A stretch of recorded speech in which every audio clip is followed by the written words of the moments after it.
And eventually, I started working for state government. Um, and shortly after I worked for state government, friends in Pittsburgh were starting to die. And people would call from Kaufman's and say, Tom's in the hospital. He has this really weird pneumonia and they don't know what to do and blah, blah, blah. And I'd been reading all these articles in the Advocate magazine about people getting this really weird pneumonia, and it was being called gay pneumonia, and it was only affecting gay people. And at the time, it was labeled by the medical community as GRID, and it was gay-related immune deficiency. So friends in Pittsburgh started dying, and I got a call one day. One of my best friends from Pittsburgh had moved to Manhattan, and two women we worked with in Pittsburgh, married guys in Manhattan, and moved to Manhattan. And they called and said, you need to come to New York. George is dying. He has this really weird pneumonia. They don't know what to, there's no cure, there are no drugs.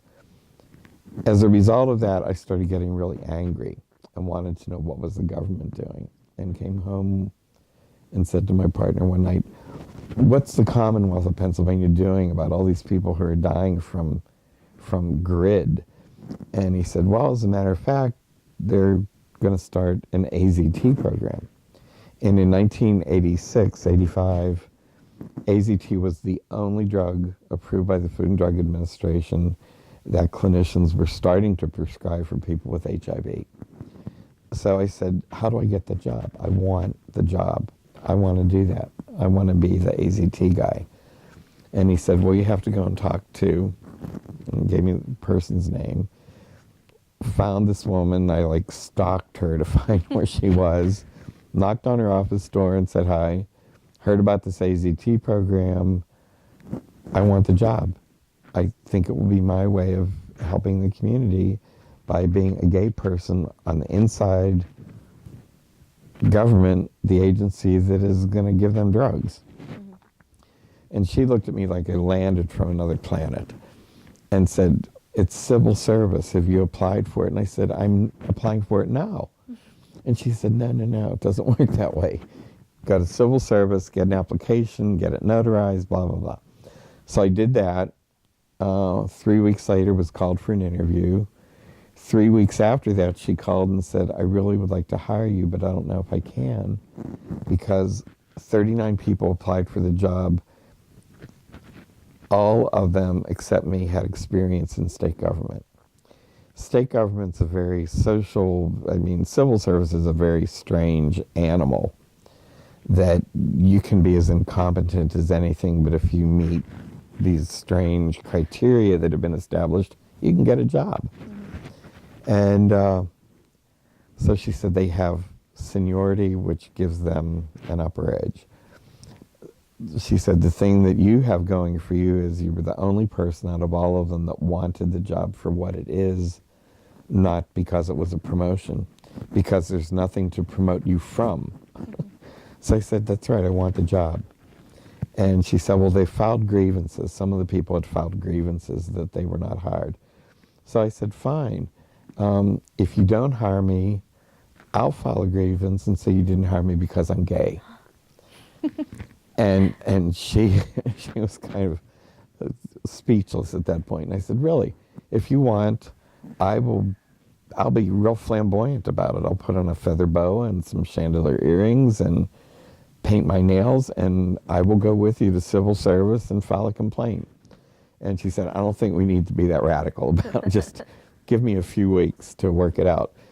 Fortunately, she had recorded every single interview, took them to civil service, and argued her point that out of all those people, I was the only one who wanted the job for what it was. So I think that was a turning point for me becoming a real advocate, because I was able to see how government was going to treat gay people with a fatal disease. Because in 1987, if you were diagnosed with HIV, usually you're dead within a year. And it also turned out that the woman who did hire me gave me a lot of leeway. she was from Pittsburgh. She had relatives who owned a gay bar in Pittsburgh. So she completely got gay. And she was compassionate and really sympathetic for people who were dying from HIV. And a result let me do all kinds of advocacy work. She would, I would say there's going to be a gay pride parade in Harrisburg. I want to go and hand out pamphlets. And she would say, we don't have any money for you to do advertising. And I would say, that's fine, you know, I'll get them somehow. And I would go to the, it wasn't Kinka then, I forget what the copy shops were called. And a friend of mine would do artwork and would do a flyer that would say free AZT, call this number. And I would go to Gay Pride at Reservoir Park in Harrisburg and hand out pamphlets and stuff and be an advocate that way. Ended up advocating because of the drug program. That's what I did for 24 years.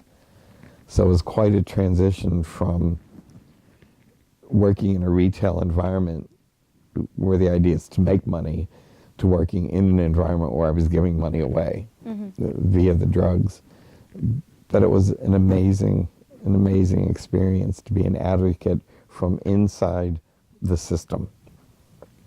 What sorts of things did you do for the community with that job? Well, I think probably the one of the best things that happened was one of the very early aggressive advocacy groups with HIV was called ACT UP, and it was the AIDS Coalition to Unleash Power.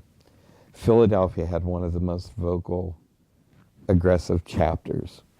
And I think what helped being gay was I could say to them, I'm one of the good guys here. I'm on the inside. Just because I'm working for the Department of Welfare doesn't make me the bad guy.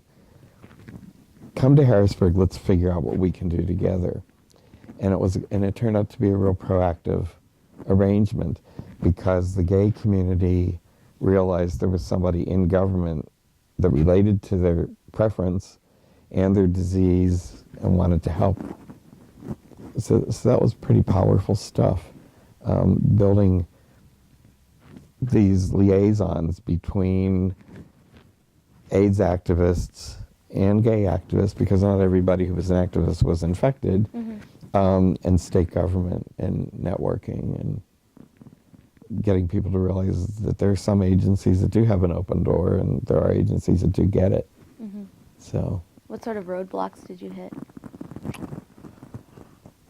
Churches, trying to do outreach in the religious communities and in the African American community. Even though there were a lot of African Americans who were infected, complete denial. And I would go to organizations in the African American community and say, hey, there's a program here that can help you get drugs. And, well, no, we don't have any of those people living here.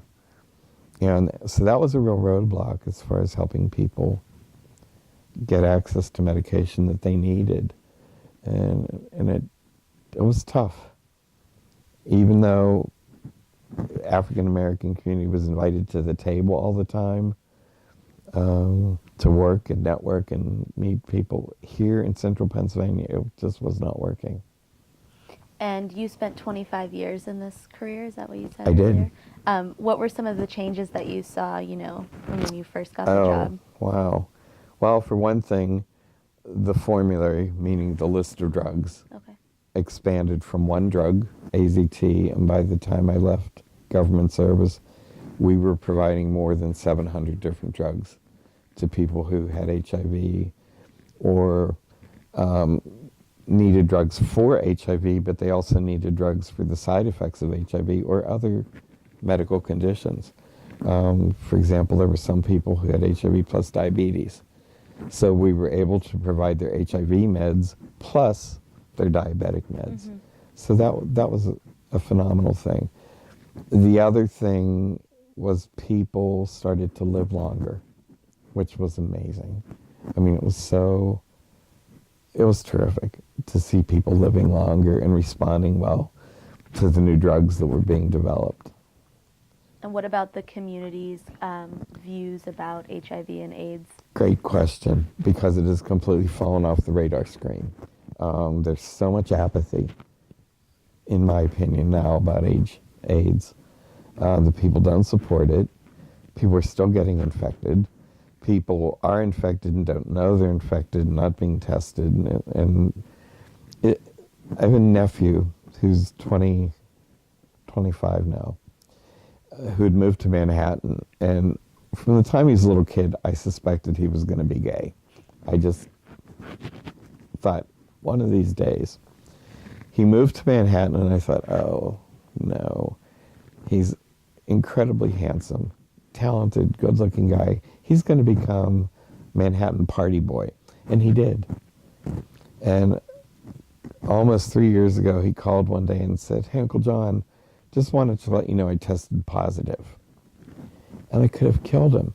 But he and his friends, their attitude is, it's okay if we get infected.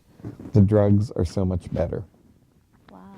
And I would say to them, maybe the drugs are better, but what if the government says, we're not going to pay for those drugs anymore? What if the government says, the Ryan White Care Act is being real anymore? And he and his friends would say, oh, we didn't think about that. And I say, you need to think about that. So, but people are living longer and responding well. My nephew's doing really well. The current clinical regime, if people can tolerate the drugs, they're down to one drug a day, one pill a day, which is very different from 1987 when it was as many as 92 pills a day. So some people, the pill burden was literally 92 pills a day. And I don't know, there are people who can't take a 10-day prescription of antibiotics without choking. Mm-hmm. So it's hard to wrap your brain around 92 pills a day. Mm-hmm. So that's been encouraging. But the sad thing is that people are apathetic. And the first AIDS organization in Harrisburg was called SCAN, South Central AIDS Assistance Network.